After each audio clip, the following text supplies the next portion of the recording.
and to give an opportunity to Adventist members that maybe they've never had before, which is, hey, here's a way that I can share the origins of my faith, the thing that is me, in a way I don't feel embarrassed about.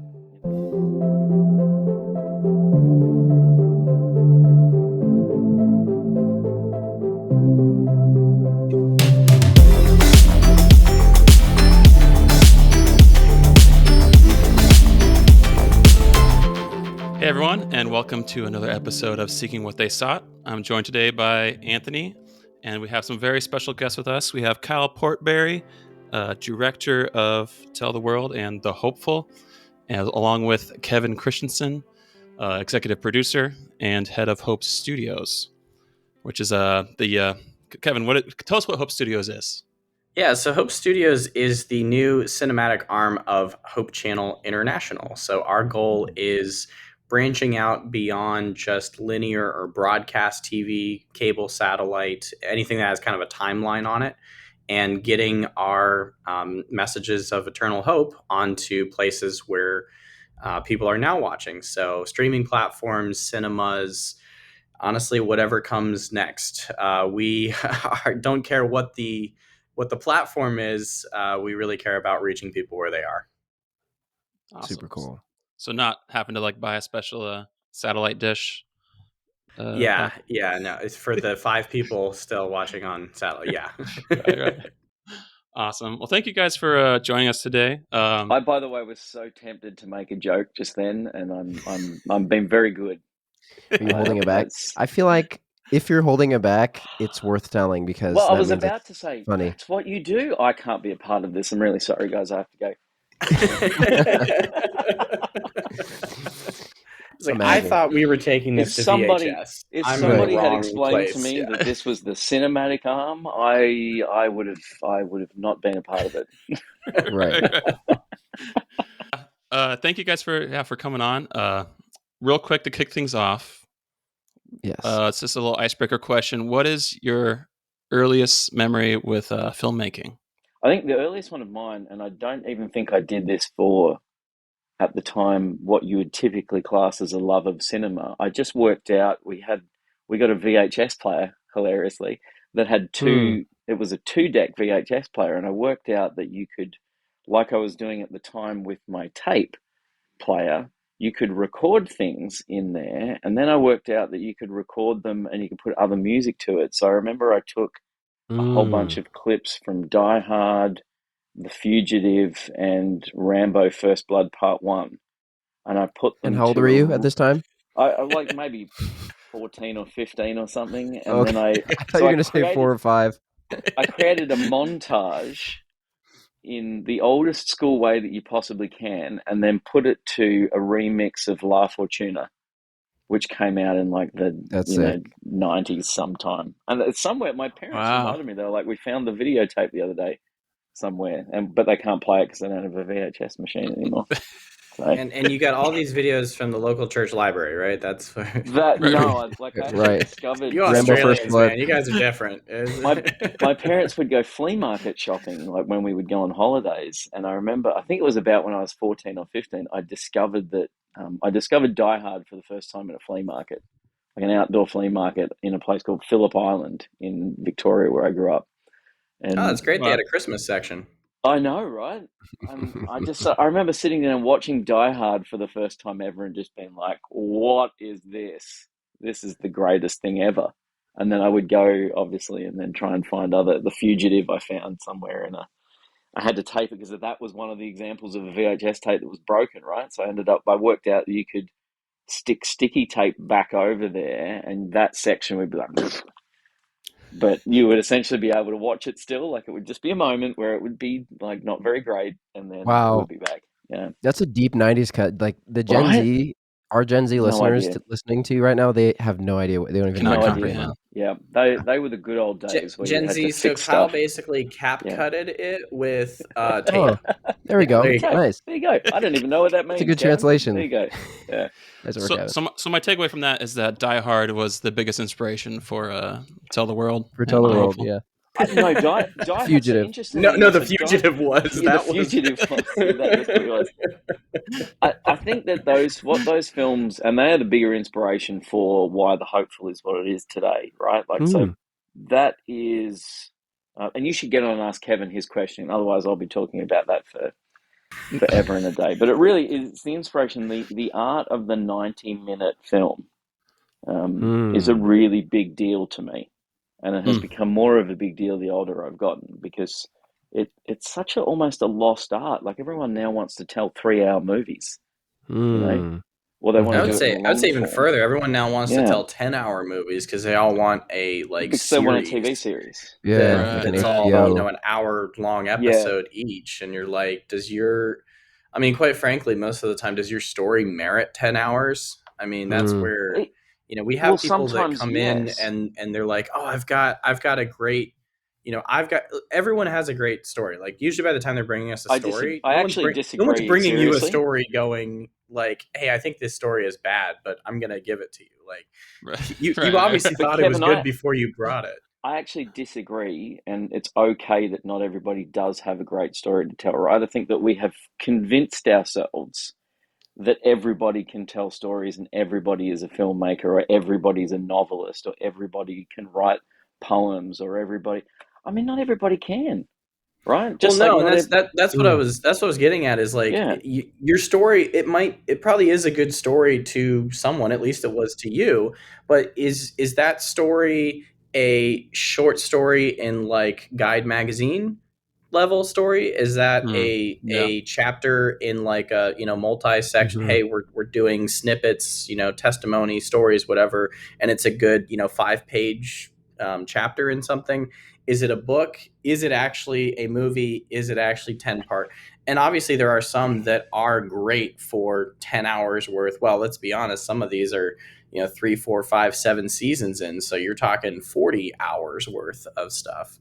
But not every story is that. And I think that's part of the challenge for a lot of creatives, is they go, I have a great story, but they don't always know, okay, what's the right medium for telling that story in. And some stuff is better even as an audio drama. I'm a big fan of audio dramas. So I there's love some stuff audio that's dramas. like, you know what, that actually is not the right fit for taking it to cinema. Or sometimes they're really interested in telling, like, especially with historical stuff, there's a lot of, it's like, ooh, we see that people are watching like movies on Netflix, or they're like watching movies in theaters, and I've got something that I really want to take a like History Channel type approach to it. And I go, that's great, but that's what History Channel is for. Like, that's what that type of thing is for. So when you say, oh, we're gonna try and take one and fit it into the other, it's the same reason why you don't take an action film and try and put it on Hallmark Channel. Like, it's just not the right fit for it. You got to know where the audience is, not only in terms of the channel and the page, but also knowing even the format of how to present that. I will read a post sometimes that will have as much impact on something that I'm doing at that point in life as any other form that I'm engaging with that impacts me. So I think it's just having the understanding and the respect, as Kevin was saying, for the art form that you're doing in the platform that you're doing it on, for whatever that reason being. And I think if you do that, you'll end up getting stuff that resonates with people, right? Because that's actually all that matters. Does this resonate with more than just me? Well, and case in point, I mean, a lot of Adventists talk about, we're always talking about the great controversy. We're talking about the impact of it, the effectiveness of it. People are sharing that book just as much, or in Adventist circles, more than the Bible. So, to reference that, there's a chapter, I don't remember which chapter it is, early in the beginning, where she talks about this painting that's set up in the Times Square, or set up in the central square of the town, and it's this painting of the Pope, and it's a painting of Jesus, riding in on the donkey in his simplicity. And she talks about the fact that one painting said more than any of the sermons given. And, and again, it goes back to what Kyle was saying of knowing the art form, knowing the medium for which you're communicating and understanding the power that can have. That one painting with no words on it had more impact on people than a 2-hour sermon that probably was given that weekend. Kyle and I have done a number of test screenings with the Hopeful, and every audience reacts differently. There's some parts where we get people that are cracking up and laughing, and you take it to another audience and they don't seem to find it funny. And you're like, oh, okay, well, that moment hit really well with that audience. But then this other poignant moment comes in, and I mean, people have literally walked out of the theater in tears saying that moment that you had in there, it touched me and it impacted me. And, and so it's exciting now to know that we have something that, through the music, through the storytelling, through just some of the various elements that are represented, we don't know how it's going to impact everyone, and we can't spell that out. But we have enough in there that when you make relatable stories, someone's going to be touched by something with it. Wow. Yeah. And I'd probably qualify that Thanks even for sharing, further. man. I mean, there's, I don't know how many screenings we did last year, previews, maybe 10 to 15, I think. There's a spine line of moments that absolutely, I know without a shadow of a doubt, everyone will respond to in exactly the same way, regardless of who they are or where they're from, right? But there is always, every audience is unique, right? So as Kevin was saying, you'll be sitting in there and there are some moments where like somebody was, a group of people or someone was like responding in a certain way in a previous screening, and now you've moved to another city and people respond to that moment completely differently, or they find something else that nobody or no other audience has responded to, and I think that's fascinating. I mean, the ride that is cinema, like you're very deliberate when you're crafting a story for cinema because it's very different to any other medium. For a start, that there's going to be a group of people sitting in there watching it together. So it's different already for maximum of a couple of people who would watch it in your house, right? Like this is a group event. And so you've got to look at it almost like a ride, that you're taking a group of people on, and you have to chart that course, right? Like it's got to be a very deliberate, and this is why I like the 90-minute format, because it's classic 3-act structure, and so you can really craft and build ebbs and flows of energy during the course of that 90 minutes for people, so that, by the time they get out of it, they've had this fabulous journey to places they've never been with people that they've never met, but they've got enough relatable touch points to their own life to go, oh, yeah, because I anticipate stuff and I get disappointed about things and I persevere. I wonder who I would be out of this cast of characters, right? Because I'm recognizing that they have all the same hopes and dreams and thoughts and, feelings that I do, and doubts and fears and love and romance and, and then it becomes a universal, like, want and drive that I'm connecting with, right? Like, so you don't have to go, and I think this is the big difference that people are going to discover if they saw Tell the World, the mini-series, and then they go and watch The Hopeful, is that it doesn't actually matter whether you're Adventist or atheist or Hindu or Buddhist or Muslim. It's irrelevant, right?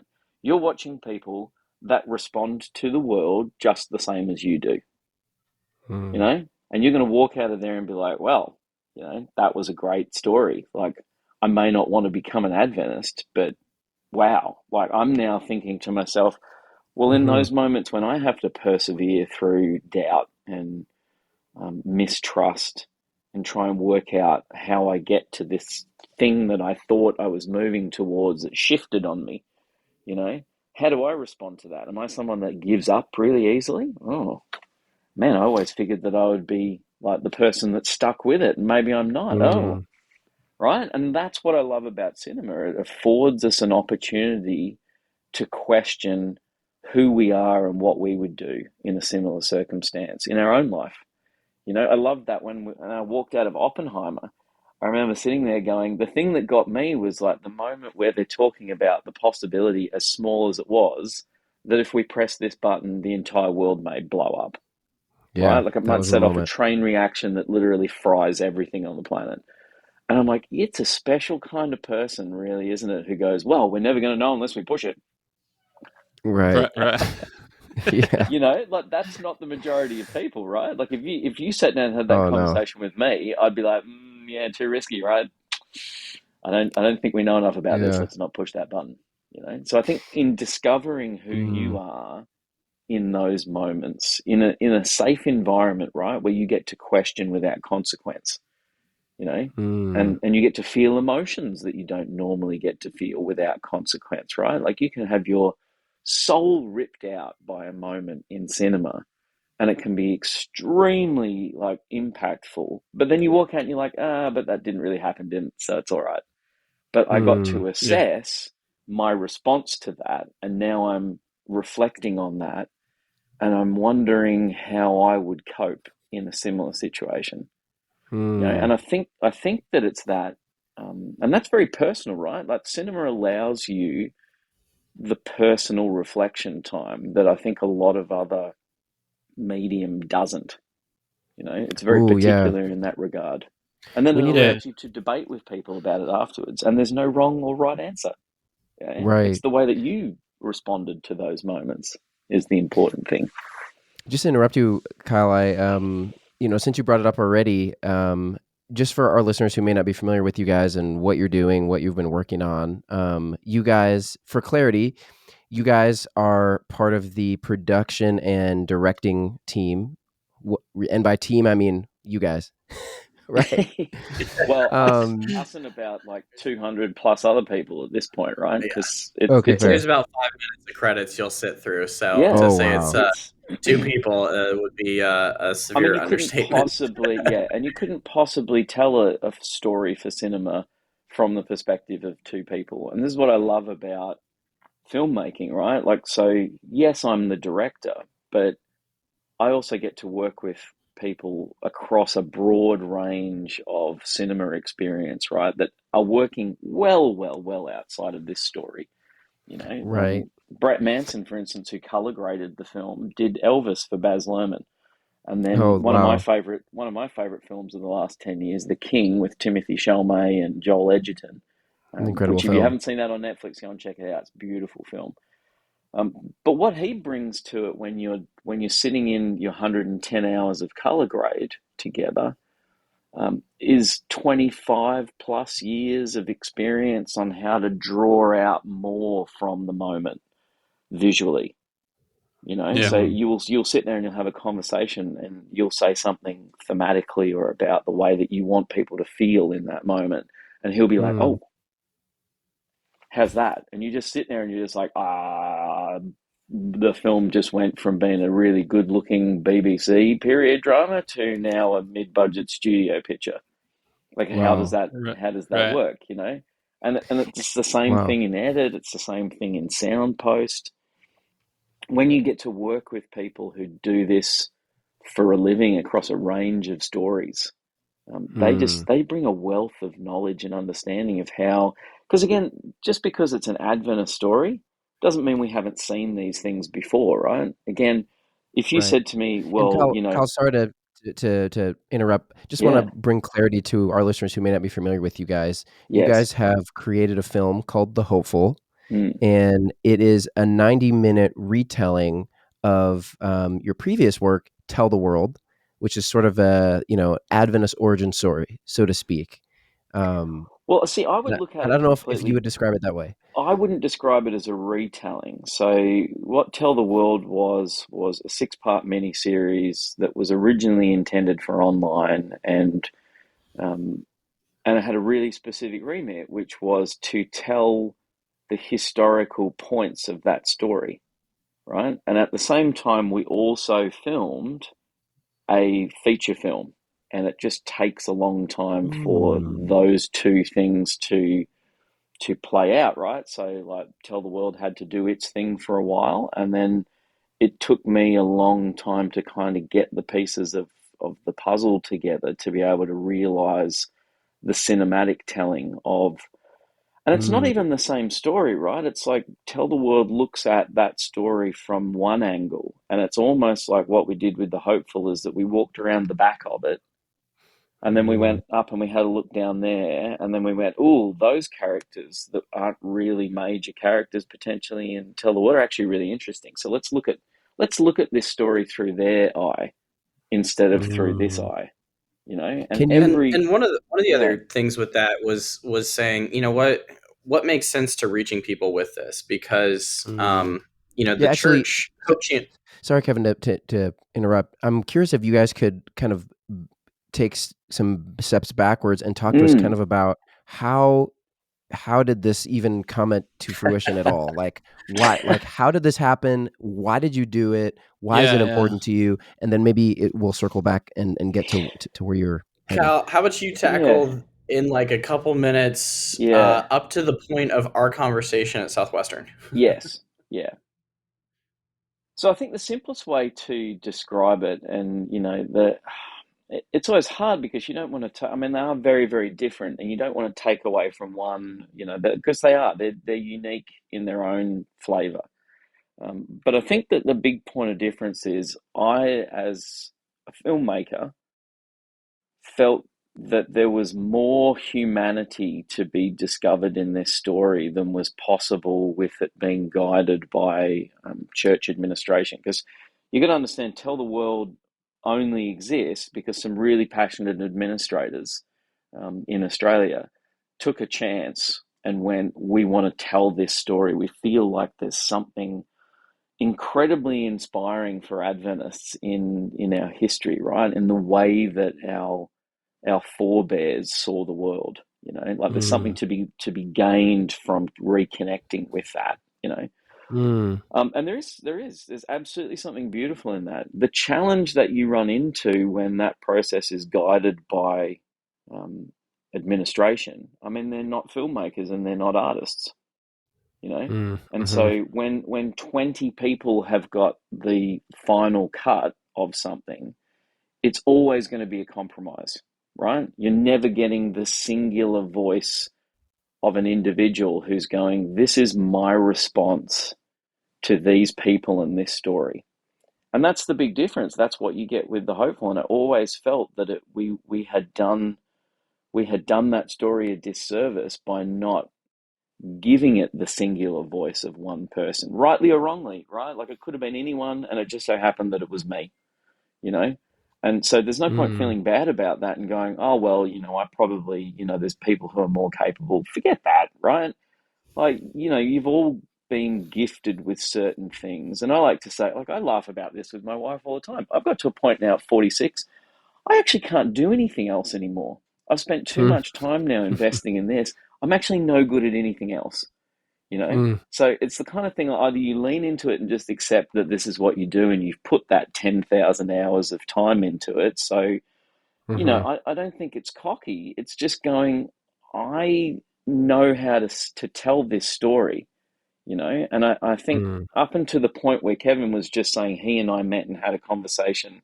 He showed me his concept of what it would Yeah, be as a feature film, and I basically Mm. went, "Wow, that's great. Hope it happens someday." yeah, And then Oh, and then wow. left because like I wasn't in any position to do anything at the time.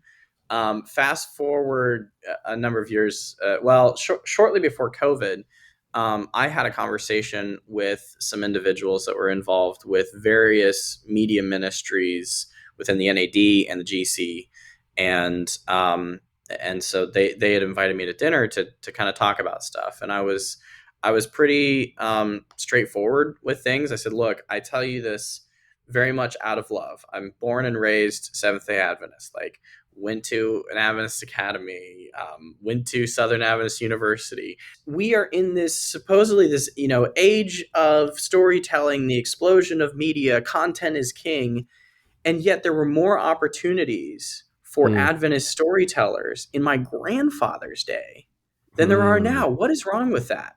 Interesting. Well, we And got so I, Yeah. we I got told them, scared, right? Like we got scared because you can't control that message or what people are going to think, right? I Like it's actually think Mm. it much was Right. easier. financial. I don't think it was No, just fear. I mean, no, there's it's fear, a but there's there hundred was some percent fear fear. of Oh, well, I there love was that fear you guys of disagree with losing each the other. That's interesting. Yeah. Well, no, this is why it works, right? Like people get like confused, I think, about disagreement. We talked about this before, We before did, we yeah. started talking about it, right? So it's not like Kevin and I always agree on everything. Like we will have robust conversation and clearly. discussion. No, clearly, because that's why it works, right? Like I respect his opinion and he respects mine, but that doesn't mean that we're not going to challenge each other on whether Mm, or not like what we think is. And I think the second that you don't want to be challenged by someone else and you're so closed to it must be this way or no other way, you're never going to get something that other people want to engage with. It will always feel mm, closed off, Yeah. you know? And that's where interesting. we see people that win the battle and lose the war. And they go, well, I told that guy, I got him Yeah. set straight. And you're like, no, you just got him to stop talking. That's what you got him to do. And now he's probably stopped Mm, working with you, or he stopped attending your church, or he stopped hanging out in your group.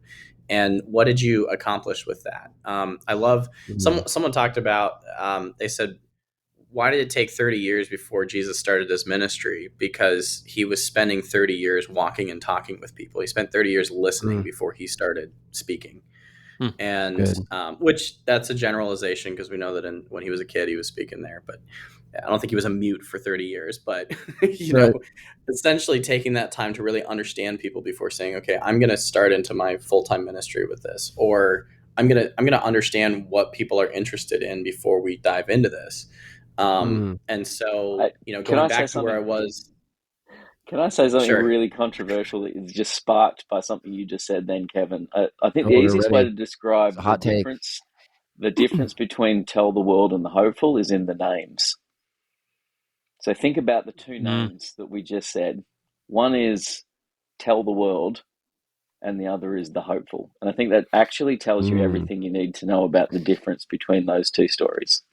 That's really intriguing, and I want to. Okay, wait. What?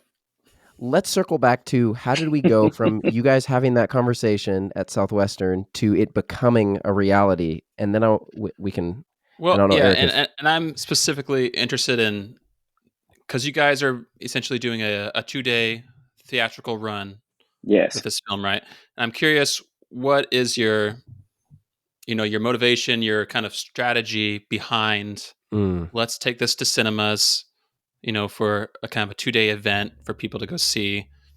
What's the strategy and the motivation And behind that? there actually are, we have what, 10 cities that are already extending it into a full week run, I think. Okay, Yeah. cool. That number right, Kyle? 10? Yeah. So, I mean, part of it, because we have people that go, why is it only 2 nights? And it's a business thing. Right, The right. theaters are not, You've got to prove you can stay on their yeah. screens longer, basically. mm, It's supply and demand. And so, also for anyone listening to this who goes, we need more Adventist films out there, we need our message in more public spaces. If Then you you're better not get to the showing up and cinema. supporting the things that we're doing, then don't be surprised if it doesn't go places. Yeah. So if we don't show up to theaters, we don't get additional dates, running. If we mm, don't show up to even the 2 days that we have, and people go, well, I'm just going to wait for it to go on Netflix. If you can't show up to the theater, why would you show up to Netflix? Netflix isn't going to be interested, because they go, well, no one cared about it in theaters, so why would we go after it? And Netflix is not YouTube where you can just hit upload. mm. And so, it's this waterfall, or it's this river, and you can go down the river, but you can't go up the river. Yeah, you So, can't go back up. It's not like salmon spawning, right? Like there's no yeah, if you start on YouTube for free, that is where you end, that's where you you end. know. Yeah. And you've And Mm, also there's, not you've also not given it the value that's, Kevin and I worked the entirety of last year to get this thing to cinema screens because we recognize the value of it. Like our story is valuable, and mm, if you don't treat it with the value that somebody said the other day, they were like, it is completely abhorrent that you're trying to make money off this and not just giving it away for free.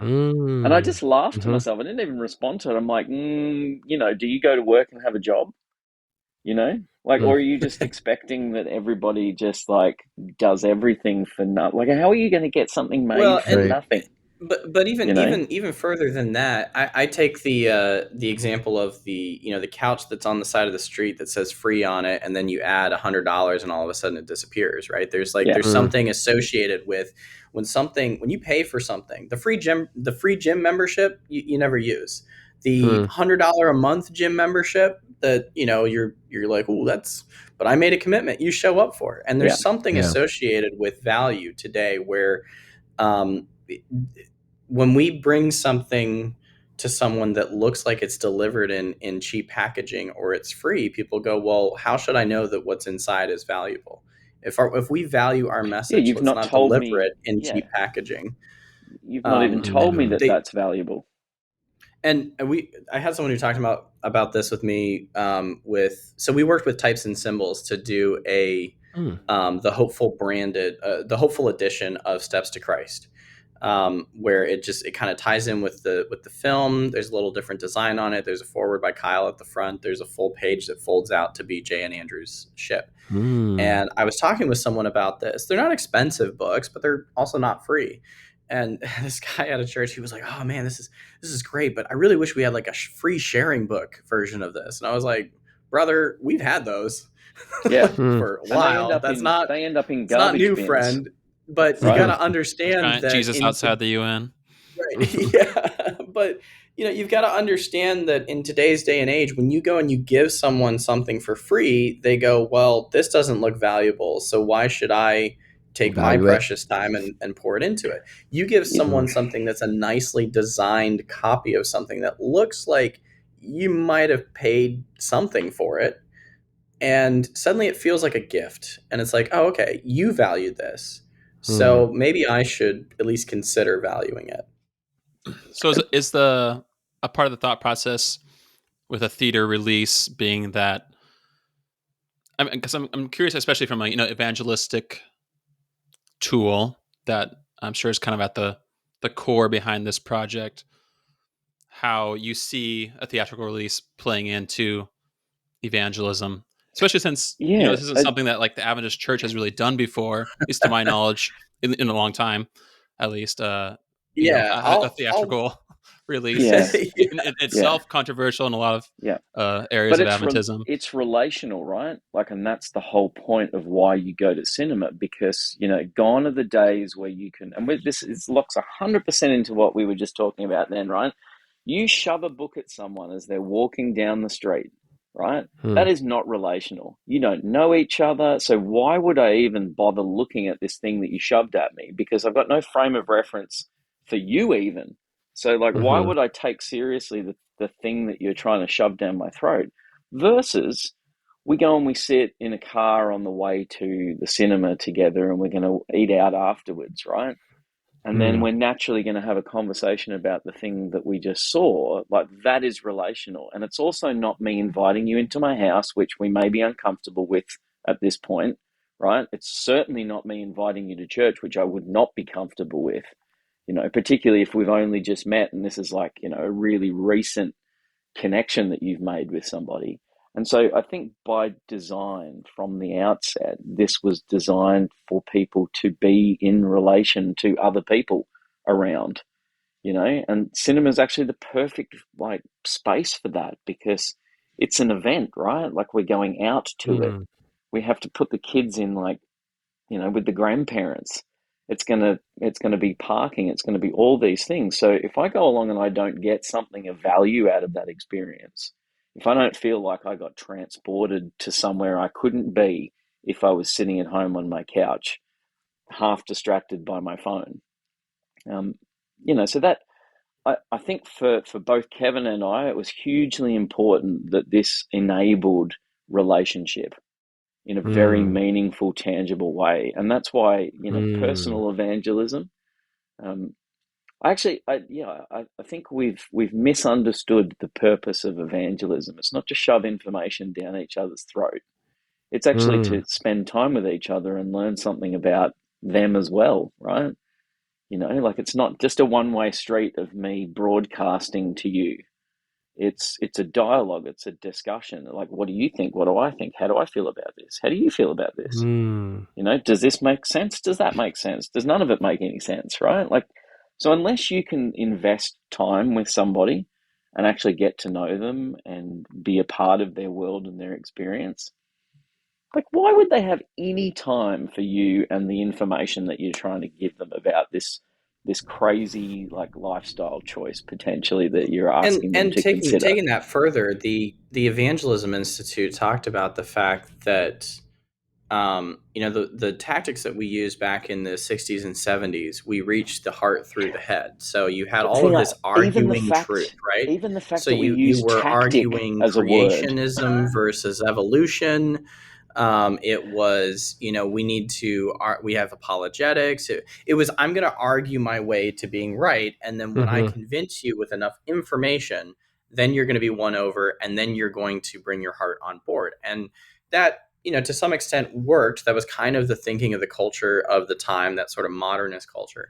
And now they talk about, we live in a postmodern world. We live in a post-Christian world. So what happens when you walk up to someone and you go, I have truth? What do? They go, great. Whose truth? Your truth, my Mm-hmm. truth, their truth. Who's paying for that truth? That's their, who's the bias behind the truth. So when Mm-hmm. people are getting Mm-hmm. blasted by so many pieces of information, and you go, well, I'm just going to give them new information. I can take my phone, go like this and scroll up, and I just got more information in about half a second than probably what you're going to hand me. So this idea of, whoa, we've got something unique with information, that's not what's winning people over. And again, this is not me saying this. This is what I've picked up from, this is what the Evangelism Institute experts are saying. They said, And guys, we for have to flip the model. Kevin, for people who are not familiar, what is the Evangelism Institute? What is that? So there's a couple different ones. There's one that's on the like general conference level. It's the global. I might be using the name wrong. It's like the Global Evangelism Institute, and they work with church leaders. I believe it's actually a required training session for certain church leaders that get to a high level of responsibility. I'm not there yet, so I didn't go to this, but I had leaders who I work for that went to this, and they brought some of those experts in to talk to us. Mm. Because one of the big conversations right now is contextualization. We as a church have really struggled to contextualize what we have. We go, well, this worked for someone in the 60s and 70s, or this worked for this specific ethnic group, and it's definitely going to work across the board. And Mm. do surprise, you know what? surprise, it doesn't.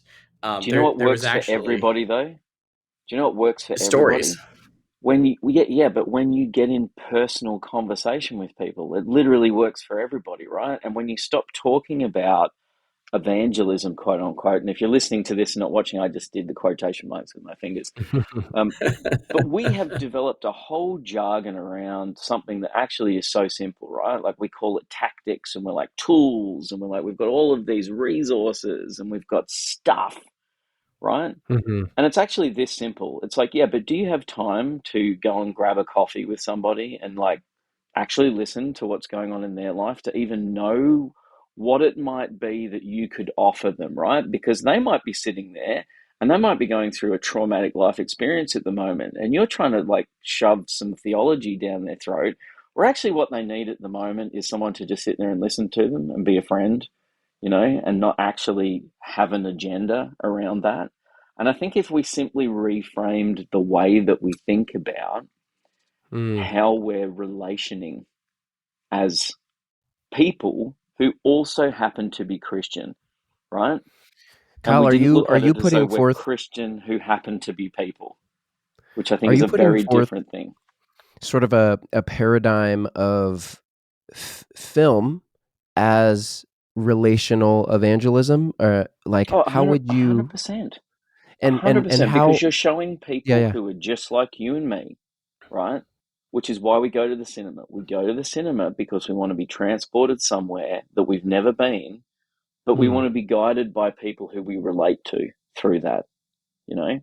And Mm. that's the same thing as going to the cinema with the people that we take. Like, we want to go and we want to break bread together afterwards. We want to travel in the car because we want to connect with people, right? Like, we're social beings. And the second that you break that social aspect of that, there's a reason why, when you have a look at the Gospels, what were they always doing? They were wandering around and they were eating. Literally every story was like, here we are in like some seaside village and we're chatting and then we're going to find where we're going to have lunch, right? Literally the Mhm. story of humanity, you know? So And why I are we think that's part of the challenge that our church has struggled with is we started to use media as a substitute for personal for personal evangelism. Okay. evangelism? Yeah, say more Yeah. Right? about that. It's well, let me just send this video to you. Let me knock on your door and hand a book to you. Let And me, now I've because done Mhm. my media bit. takes a lot of forms. Yeah. Oh, I'm gonna send them this. I'm gonna advertise this to the community, and someone's gonna get it, and they're just gonna read it or watch it or listen to it, and their life is going to be changed. Even though we all know the data that shows that it's like what 5 or 7 years of a journey for on average for someone having a Mhm. conversion process. And so I don't know where we got this idea that you just hand something to one person, and whether that's a Mm. DVD or a book or whatever, and it's going to like dramatically change their life. I think that it's something where we get people invited into a space together. That's why the cinema is perfect for this, Yeah. Mm. Yeah. because the cinema is the last place left that people will put down their phones and actually pay attention to someone else's worldview, whether they will end up agreeing with it or not. It's the last space Interesting. left that people will actually give it their undivided attention and give it a Mm. chance. I give the Yeah. example of Barbie. I say, look, whether you loved Mhm. it or you hated it, people You talked talked about it. about it. Very true. Right. Yeah. And the cinema is the new big tent. When we look back at why did we do big tent evangelism? It was because the big tent was where people came to share entertainment. The circus went through there. It's Mm. where people came to share their political perspectives on stuff. But it's also where people came to share their religious messages on things. And so we don't really have tents anymore. And actually, there's a great example of an early missionary who went over to the UK and tried to do big tent evangelism. And this is during Ellen Mhm. White's day. Yeah. And he goes over there and he's like, I'm going to do big tent evangelism. And the people were like, I don't think that's a good idea. And he was like, no, no, no, no, no. Like this is what we did. We've always done it this way, and this is what works, right? Doesn't sound much different than today. And they said, you really should be renting out essentially the theater halls. And they were like, no, no, no, we don't. That's not going to work. So he rents out this big tent and invites the townspeople to come to it, and people show up. But only one particular group shows up, and it's a non-educated group. Mm. It's a kind of classless group, so to speak. And they show up and they can't read. They're completely illiterate, Mm. and so he hands out all this material, and no one can read it, and no one knows what they're talking about.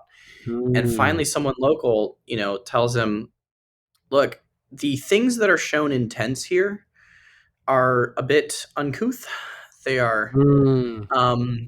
rather The irreputable. cheap entertainments for the masses. It's not the type of entertainment you would bring your family to, let's just Ki say." Kinda place your And guardian angel would that's wait outside for you, Yeah. is what you're saying. Yeah. right. Yeah, that type. And so, they said you got to understand everyone who has a degree of class to them or education would never find themselves associating in something happening in a tent. They would go to a hall, a presentation hall, a theater hall. Mm. And so Ellen White herself actually chastises him and basically says, if you hadn't been so cheap and you'd properly done this with a hall, the gospel work might have been completed. It's a fascinating episode that if you ever listen to it, David Trim talks Interesting. about it on the Mission 150 podcast. But I was like, man, it's not that much different than today. We're like, but that works. That worked. And we're like, are we really understanding who we're trying to meet and where we're going to reach them? Yeah. But I I'd think we're push touching back. on. Yeah. I'd I push think we're back touching on again something. on Oh, go that. ahead. Yeah. Go, go, Kyle. No, no, no. Sorry. I'm talking over you, Eric. Go for it. No, no. I was just gonna say. I feel like we're touching on kind of a big topic and something that relates directly to narrative filmmaking and its tool for evangelism or relationship building. Is that the best films are conversation starters and they're not conversation finishers. And Yes. Mm. I think that's really scary for like church administration because we need to give people like the truth and the answers. But as soon as you make a film where you present a question and then you give the answer, it's like a boring story, and it feels people push back against it because it feels like, okay, this is like propaganda, or they're Yes. not letting me Yeah. think for myself and respecting my, Correct. And it's my not the own thoughts. contract of cinema, right? The Right. contract of Yeah. cinema is I'm coming here to think for myself. Hmm. I Right. don't want you to teach me anything. I don't want you to tell me anything. I just want to sit and I want to be told a great story. And then I'm going to decide how I think and feel and what I do with that afterwards. Wow, And that's fundamentally different. the second It you is. break that contract for someone, you've lost them. They're like, oh, I'm Mm. out. I see what you did. This was a bait and switch. Like, I'm done. Hmm. Well, and the I other thing with that is if you give them all the answers, why do they need to talk to you? Yeah, they Mm. can just like engage with that piece of media and like never actually have a relationship with a real person ever. Which, So you're saying it ends the potential for a relationship. yes, yeah, Right. And I think that's partly why, our church has been largely, here's a in the studio video sermon, essentially. And part of that is obviously well, it's cheaper to do that, but the bigger part is that, yeah, in a sermon you can give people the answers, but in a narrative filmmaking you can't just give people at least the answer. You can present a spectrum of answers, for them to wrestle with. But Kevin, I'm curious, with you being basically head of Hope Studios, which you're trying to, you know, kind of push and take the church and maybe more towards that narrative filmmaking direction. How, I guess I'm curious from the inside, yeah, how is that going in terms of trying to push for more films that give people that freedom to wrestle and don't just feel like a sermon that's videotaped. Yeah, I heard a quote a number of years back, someone who was kind of giving advice to Christian filmmakers where um, they said, stop turning sermons into scripts. Like, just Mm. tell stories, Wow. Mm, tell yeah. tell good stories, and that's where, I'm really inspired by Jesus' parables, because when you look at that, how many times, not only how many times did he just tell a story, but how many times did he tell a story and then didn't even give an explanation at the end? Like, he was Mm. like, either you're going to get it, or you're gonna get it maybe in a while. I mean, for some people, they didn't even get it until after he died. Like, his own disciples, to some extent, didn't understand Mm-hmm. what Right. he was doing until way later, like, after his death and resurrection. And then some of them were like, "Oh, he's not here to just defeat the Romans." And it was like, "Bro, where have you been?" Mm-hmm. you know. Yeah, yeah.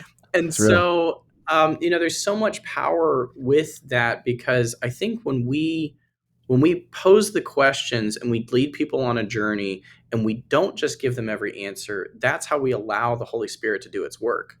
But whenever we're going Mm. in and we're saying, well, I got to tell you everything, well, we're basically saying, hey, I'm not going to give you the silence needed between you and God to work this out. I'm going to give you everything, which is actually a very, traditionally that was kind of the Catholic approach to stuff, right? Is like, you don't even need to read the Bible. You just listen to us, and we're going to tell you what is truth and what isn't.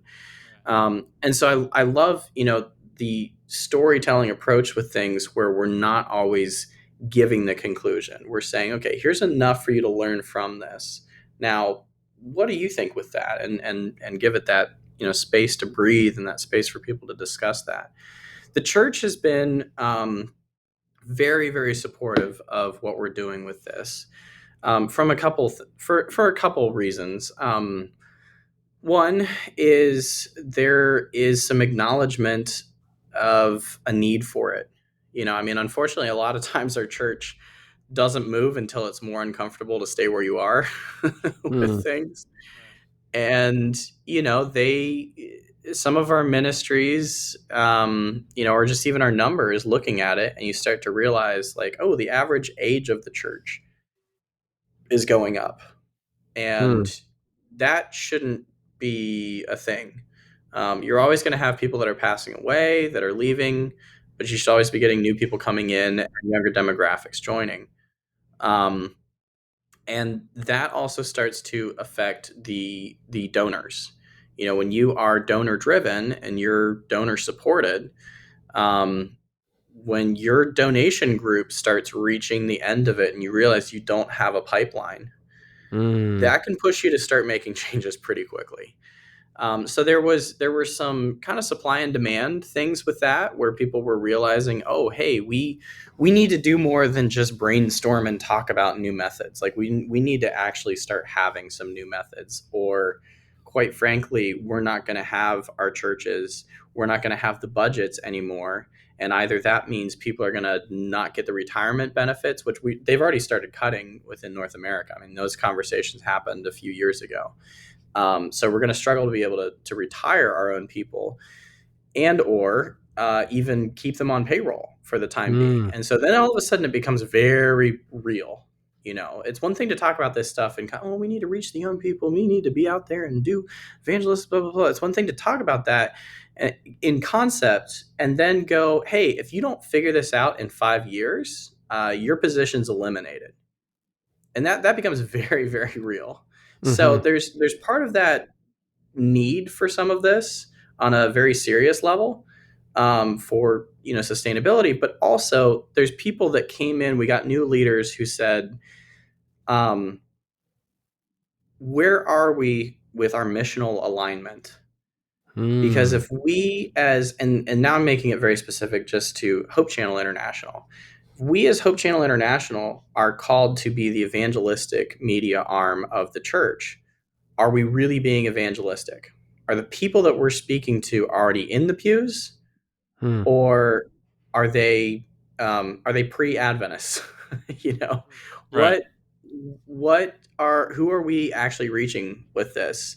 And so if the only people that we're talking to are already in the church, it's not really honest to call that evangelism. Now, I'm not saying that was the case. In fact, when we looked at the statistics, it was actually very surprising to see how many like Baptists and Methodists and Presbyterians were watching Hope Channel's content.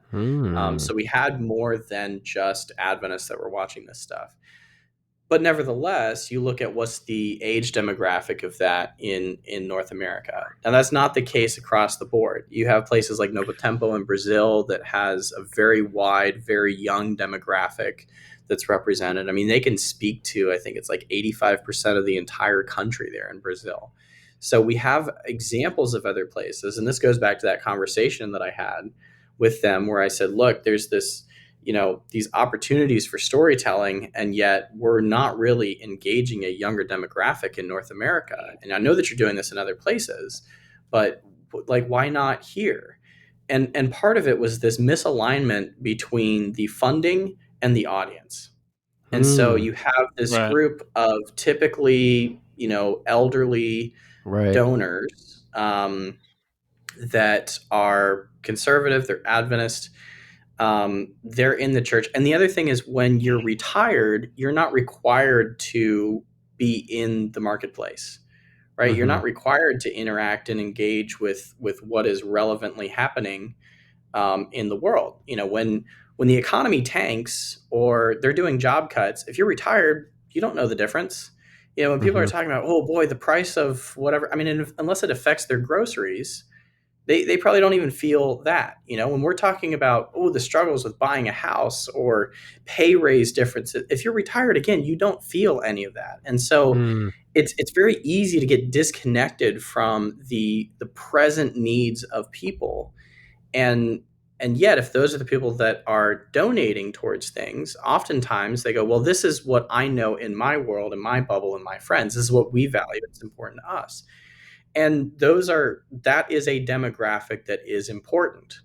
But if that's the only one that we're talking to, then, don't be wondering why it is that you're not getting donations from people that are under 65.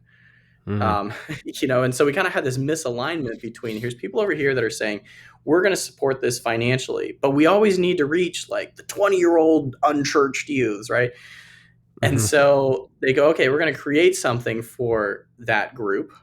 Case in point, take a look at what happened with the Record Keeper, right? You go, we're going to make something that is a style, it's a format, it reaches them. And even that, it got vetted through lots of different. I mean, it was signed off all along the way.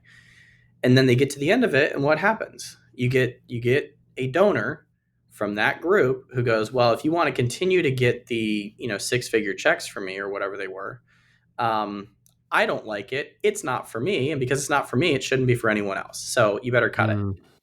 Yeah. And that's part of Yeah. the issue that's happened traditionally. And so what I'm excited about what we're doing is we're saying, okay, let's find a way to realign the audience with the funding.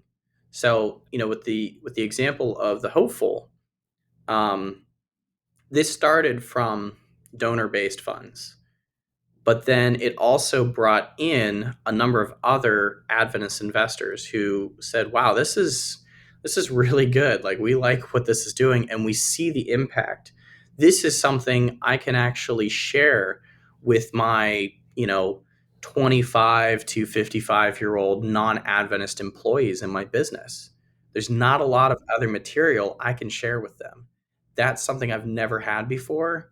How do I support it? Or we've had other people that go, this is something I can actually like watch with my kids and my grandkids, and we're going to have a conversation on values that we both share. That's not something I've been able to do with other content before. And so, we're getting this new support with that. But when this goes to theaters, the box office tickets, and then streaming platforms, and then whatever kind of other licensing deals come from that, that money's going back into the church. And now all of a sudden we're aligning the financing with the very audience demographic that it's serving. And so I think hopefully with that new business model, we're able to change the trajectory. And also we won't have something um, like the record keeper happen again. Because I want to address that very directly. I get a lot of people that are like, yeah, this is great and all, but just wait till the other shoe drops, and just look at what happened with Right. the record keeper, and Right. and I said, well, as long as we follow this model, that actually can't happen. And it's a couple things there. It's escrow accounts and film financing agreements. So with the Hopeful, Hope Channel International does not actually own the Hopeful. Oh, interesting. It's owned under I don't know. We've got several different names. There was like Advent Hope Productions that we started to kind of run it, and there's Grand 48, Kyle Portbury Films, but it's not owned by Hope Channel International. We were investors in the project, and this was something that I saw of how the industry did media differently.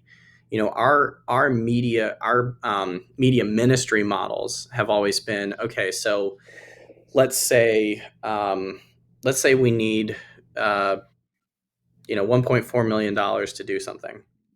Well, we may only get $500,000. So we get that. We hire a bunch of people in-house. They come and work for the church. And then, when we do our project with that, it's kind of the same people doing the same stuff, and it starts to look the same. And then we put it on our own platforms for free. And it's typically kind of already our own people watching it. Right. And then we hope that someone is impacted enough that they want to give at least $500,000 or more so that we break even, right? And that's kind of been the traditional model. But the other piece of that is that opens the church up to a lot of liability, because if we're owning every single thing that we do, that means any one of those projects that you didn't dot a T or cross an I, someone can attempt to sue you for. And that's really opening all of God's assets up to litigation and liability.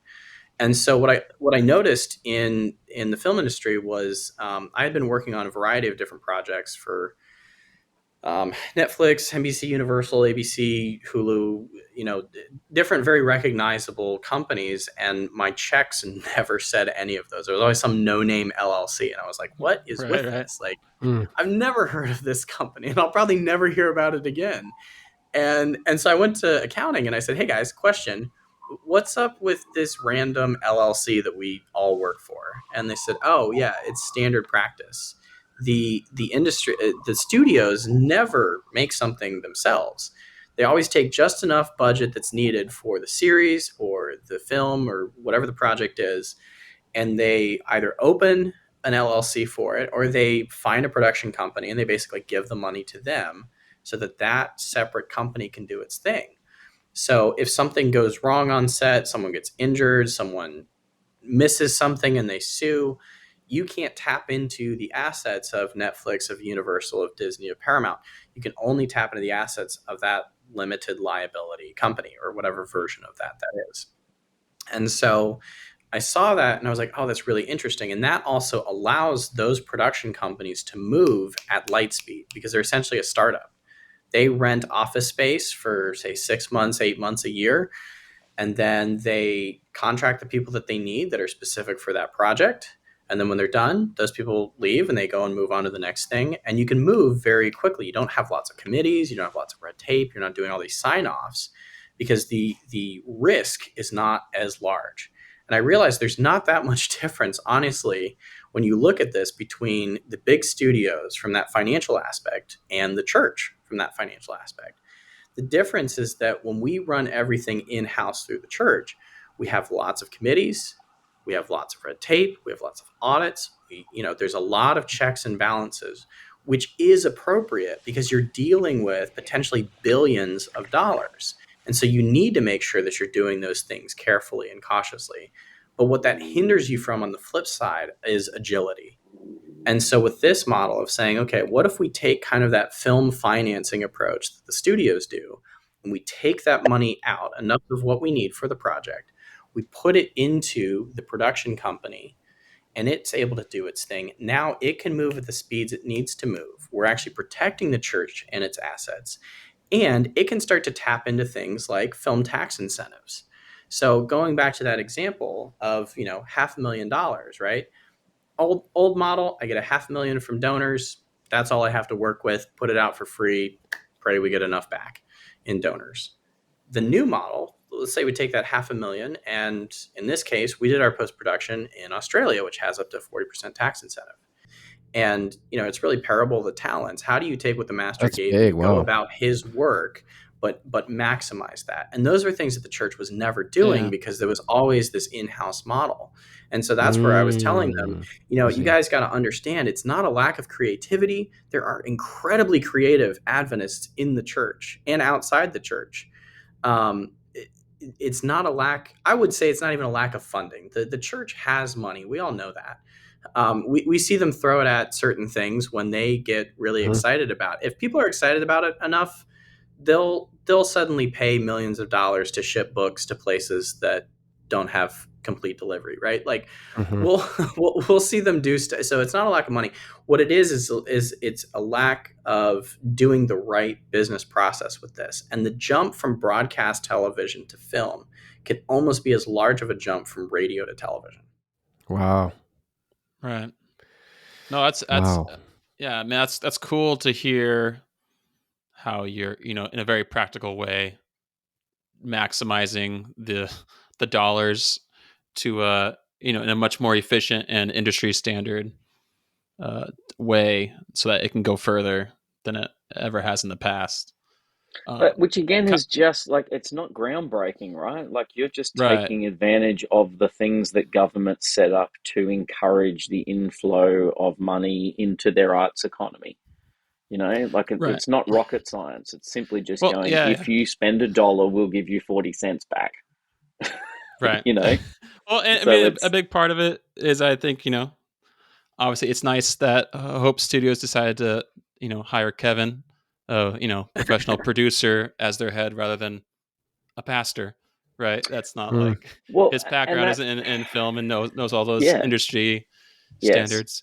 But yeah. real quick, because Kyle, I think you have to leave Yes, I here soon. unfortunately have to jump on to the next one. Uh, yeah, I was hoping really quick we could kind of get from you maybe is there more projects in the pipeline you guys are kind of hoping or dreaming of? You don't have to obviously share specifics, but yeah, I'm just curious, your vision for the future of Hope Studios.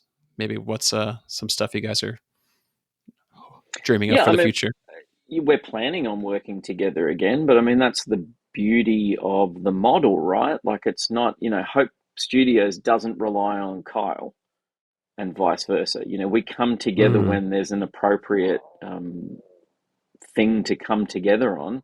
The Hopeful was an appropriate thing to come together on. We've got another film in development at the moment.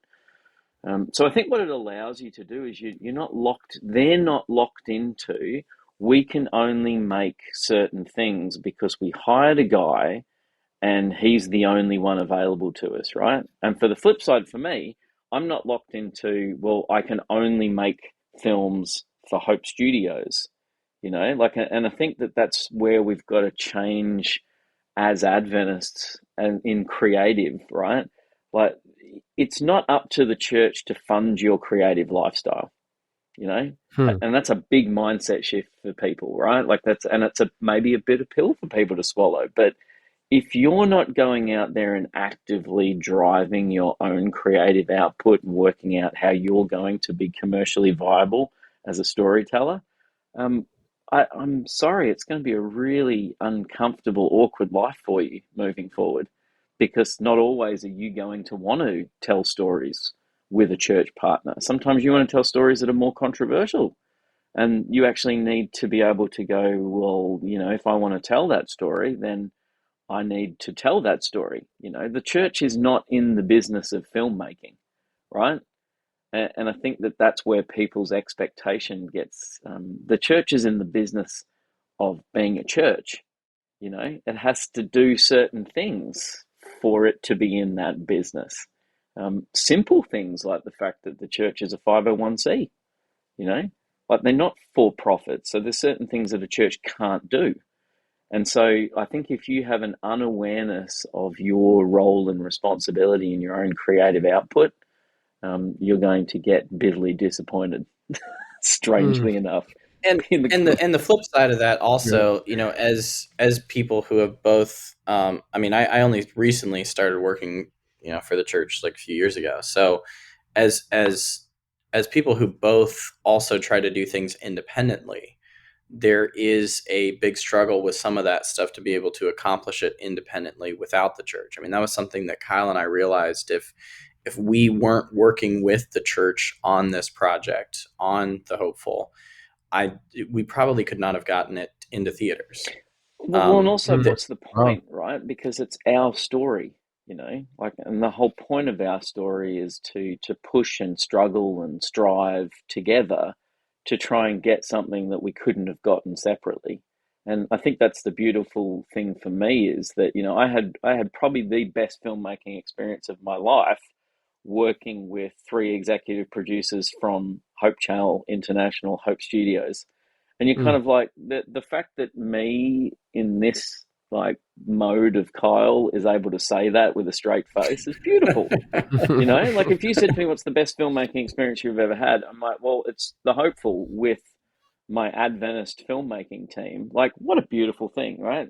Shocked Wow. me, and that's how it should. And I think Yeah. it's because we all went into it going, we understand what this is, right? Nobody was under any misconception as to what we were doing. The expectation was, well, you guys are the executive producer, you're putting in financing. The film is the film, right? And it is a for-profit venture that is going to cinema to tell a story, to engage people, right? And to give an opportunity to Adventist members that maybe they've never had before, which is, hey, here's a way that I can share the origins of my faith, the thing that is me, in a way I don't feel embarrassed about. Like, if I'm being brutally Hmm. honest, why did I Hmm. want to make a great film? Because I want to sit in cinemas with people that I've known for years and not feel embarrassed about the story that's so wholly a part of who I am as a 46-year-old adult. Like, Hmm. I don't want to sit in there and cringe when something happens because I'm embarrassed about the faith that I've grown up in. I want to be proud of that. I want to be like, I don't need you to be an Adventist walking out the door, but I do want you to feel like there is a hope and a healing in the thing that I believe in that maybe you hadn't Hmm. seen before. And you look at me in a different way and be like, yeah, man, like, that is pretty cool, isn't it? I'm like, yeah, it is. And I really like being Adventist, you know?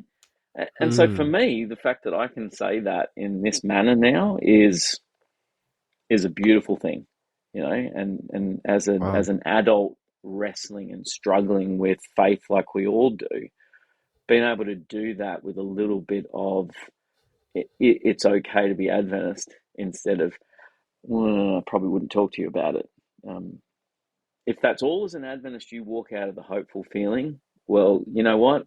What a beautiful day that's going to be for you, because it has been for me. Mm. Yeah. That's beautiful, Awesome. man. Wow. Yeah. Yeah. Well, thank you guys, so much for coming on. It's been fun. Oh, so much fun, actually. Talking to you guys, this and is a great chat. We really appreciate it. Yeah.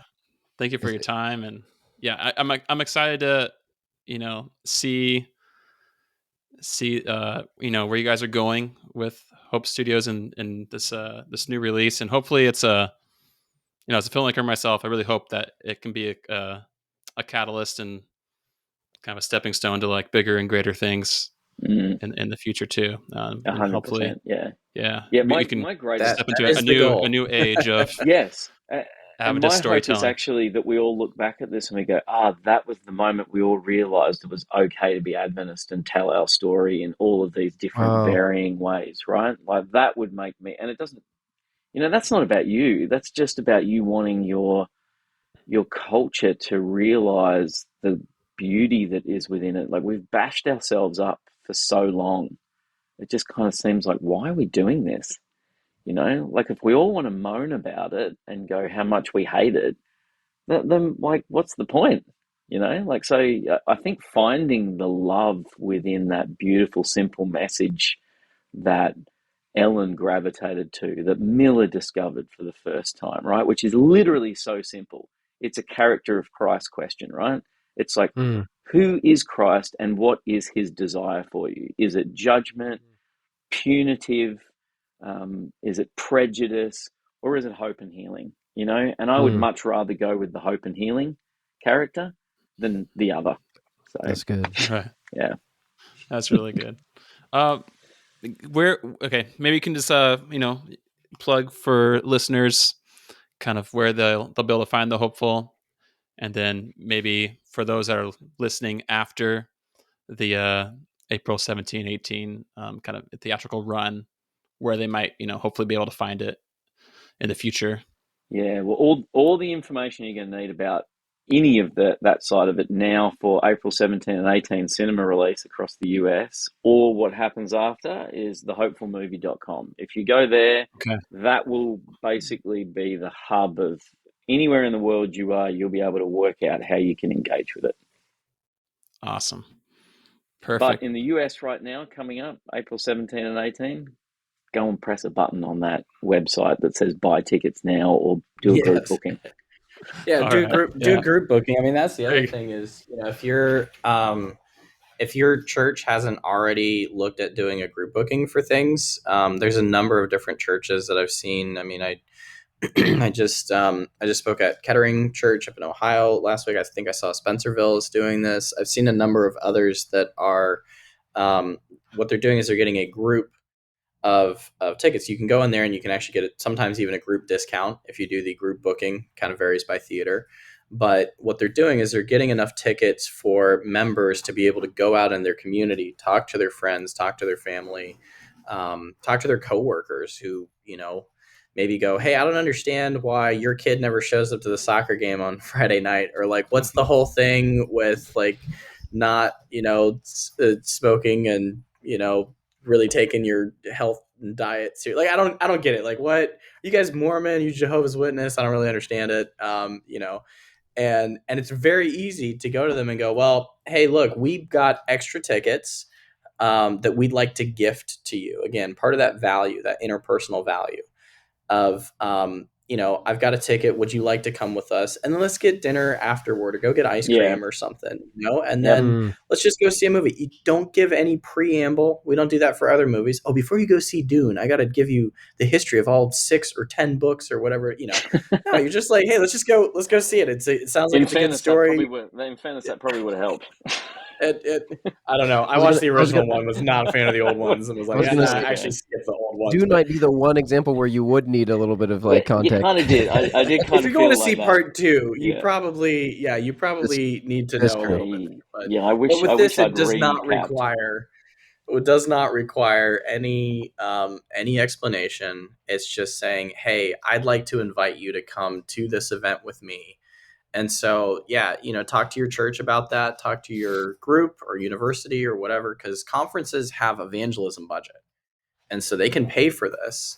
And we've even had some donors come in saying if your conference or union is wanting to really use this for evangelism, not just entertaining Adventists, but genuinely using it as an outreach tool, we are going to put in, a six-figure donation to help match that. Wow. I know there's some conferences, Cool. one conference, Florida conference recently said, you know what, we see the value in this. We're going to put in a significant amount of money ourselves.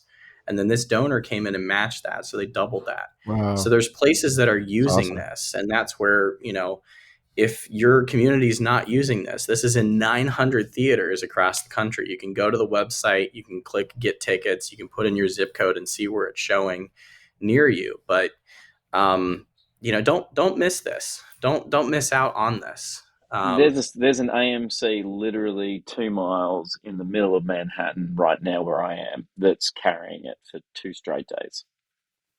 That's in awesome. the middle of New York. There's probably 10 between Cinemark, Regal, and AMCs and boutiques in the Manhattan Island of New York City. There would be at least 10 cinemas running it. That's awesome. Well, yeah, what an incredible opportunity, right? To get right. Yeah, exactly. People re-inspired and also get a conversation going and get to eat food and go out. I mean, come on. Right. That's the best. So Like, if what more anyone do you wants want? information on that, you can also email hello@hopestudios.com. And if you want to see what other stuff we're going to be doing in the future, hopestudios.com or any of our social media pages with Hope Studios. My hope, pun intended, is, that the hopeful is the first of Right. many things to come. But this has to have impact, because if this doesn't have impact, it might be another decade or more before our church goes, ooh, I don't know, that we should really try these new things. So if you believe in creative evanger,ism, come out and support this, honestly. Yeah. So, yeah. Awesome. Well, thanks again, guys. Thank you really, guys so much. We appreciate your time, and Thank you. We're praying that everything goes well with the release, and this is, a catalyst for the future. Awesome. Thank you both for having us. We really appreciate the opportunity.